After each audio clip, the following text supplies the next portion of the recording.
What's up YouTube, Tom from TechStobs here coming your way, and today I'm doing a review of the Blackberry Torch. This is the Blackberry 9800. Like you can see, it's a slide out smartphone with a touch sensitive screen and a full QWERTY keyboard.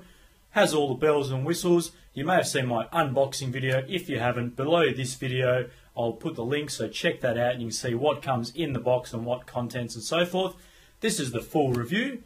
So let's get into it. So that's the Blackberry Torch, as you can see in front of you there. And the Blackberry, just to give you some background, was released in late 2010 and is on the Optus network in Australia and AT&T in the US. So check those websites for more details about plans and so forth. So the Blackberry Torch really does take the fight up to the iPhone and the Android powered devices like the HTCs and the Samsungs. With the 3.2-inch touchscreen, it really does compete directly with those smartphones, but also gives you the standard functionality that the Blackberry has and has driven RIM sales for a long time, which is the full QWERTY keyboard, which you get just by sliding that touchscreen up. So following a similar line of recent Blackberry styling, the Torch has a certain wow factor to it. If you're a fan of the aesthetics of the previous Blackberries and you like having a touchscreen, then I think you will love the Torch. There are plenty of similarities to the Blackberry 9700. The Torch itself is a little narrower than the 9700, but it's still a really nice phone, and the full QWERTY keyboard works a dream. So the Torch, as you can see there, has a nice chrome-like edge, which looks like metal, but it's actually made of plastic, and the full phone is actually made of plastic. As you can see on the front, right up the top there, you have the speaker for your ear. Just below that, you've got the Blackberry logo. You've got the 3.2-inch LCD screen, or the capacitive screen right there, touch sensitive. On the bottom, you've got the 4 buttons, or the 5 buttons rather. You've got the answer and hang up and power button on each side. You've got the back button, the menu button, and then the select and scroll button right in the middle. So that works really well, and all the buttons are there that you need, and it doesn't overclutter the front of it. If we go around the left hand side, you've got a mini USB 2.0 plug. That's used for charging the phone and for data transfer. So you get a USB cable, hook it up to your computer, and you can transfer data. Underneath, there's nothing there. On the right hand side, you've got the volume rocker with a plastic rubber coating, which feels really nice to slide your finger over, and has quite good sensitivity and feel to it. You also have a 3.5mm jack up the top, so you can plug in your own earphones there and listen to the stereo music, or also have headphones with an inline mic, and you can use the hands-free. Up the top, you've got the power button, and on the right hand side, you've got the mute button. Flip it over to the back. It's got this really nice rubberized back, the Blackberry Torch, and as you can see, the chrome finishing does come across the top there. Looks absolutely magic.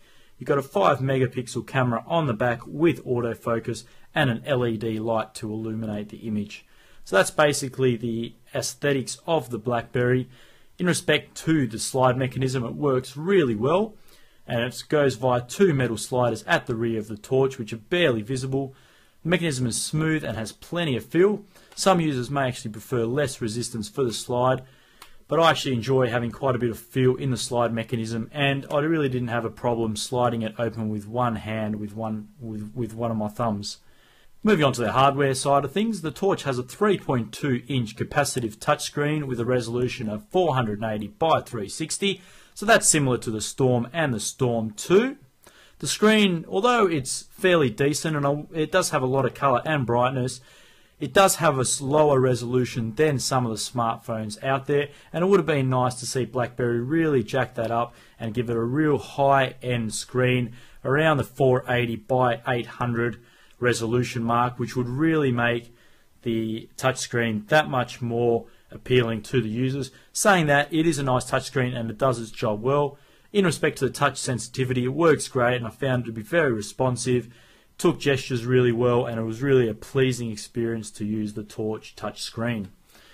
The Torch itself sports a 624 GHz processor, which worked really well on most uses that I actually threw at it. It may not be the most powerful processor available, but coupled with the new OS 6, it handled tasks quickly and efficiently. There were some instances of momentary freezes, but nothing major, and it really did work fairly well. The Touch also has a 5 megapixel camera on the back, like I pointed out earlier, and produces pretty good images. With most smartphones, you'll never get dedicated digital camera quality, and especially nothing like a DSLR.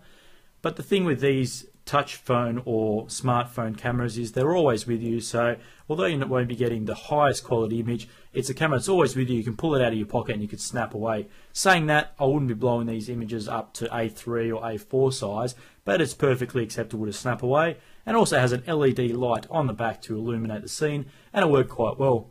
If I move on to the operating system, the Torch has the new OS 6. This is a big step forward for BlackBerry.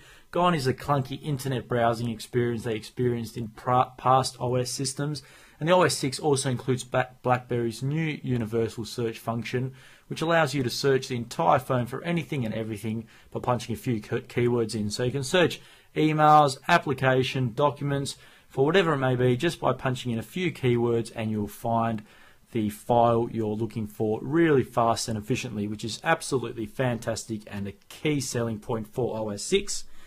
And this is similar to the Spotlight function for Apple computers, if your viewers out there are familiar with that function. So this is a great enhancement for OS 6.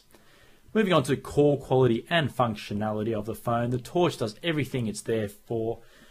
Call quality was fantastic. I didn't experience any dropouts, and the signal strength was sufficient in all areas I tested the phone, and that's typical BlackBerry. It's there primarily. BlackBerry primarily has been a strong phone and a strong email client, and that's exactly what this phone will give you. Text messaging and email functionality is typical BlackBerry in respect that it works fantastic and you won't have any issues. The QWERTY keyboard feels good to use and provides good feedback to the user, and it's basically, like I said again, all BlackBerry. It's what you expect from the BlackBerries. The keyboard itself is a little narrower than the BlackBerry 9700, but you get used to it pretty quickly and there's really no issues, and the keyboard works fine. So really, to summarise, I really enjoyed using the BlackBerry Torch. It feels great to hold. The slide mechanism works like a dream, and BlackBerry really has improved its operating system with OS 6. As a phone, it works like a dream. As a smartphone, it has a lot of functionality. It's got the Facebook and YouTube integration and applications there that work really well. You can get your social feeds and views in real time. Fast, rich browsing experience. It's got that universal search function, which is absolutely beautiful, and the multimedia viewing experience is really good. So as a smartphone, BlackBerry has made big leaps forward to compete with the other manufacturers and OSs out there. So good on BlackBerry for that front. If you're an existing BlackBerry user and you're looking for something a little flashier than the standard BlackBerries, and you really want to have a touchscreen, but you want to retain all the typical BlackBerry functionality which has driven sales for RIM for many years, then the Torch is worth a try. So definitely check it out. If you're looking for a pure smartphone, either the iPhone or the Android driven devices, and you're focused on just really having top-notch applications at your disposal, then maybe look elsewhere. But all in all, this is a fantastic device. You'll get excellent call quality. It's really good to use. It's a dream. The OS is an absolute dream and is a big step forward, in my opinion, from the previous OSs that BlackBerry has. And it's just a great looking device. Feels great to hold in the hand, and it's a really, really nice looking device. So that's the review of the BlackBerry Torch. Let me know what you guys think by posting below. Always keen to hear your thoughts, and don't forget to subscribe to my channel if you enjoy my videos. It's Tom from TechStops here. I'll catch you guys next time.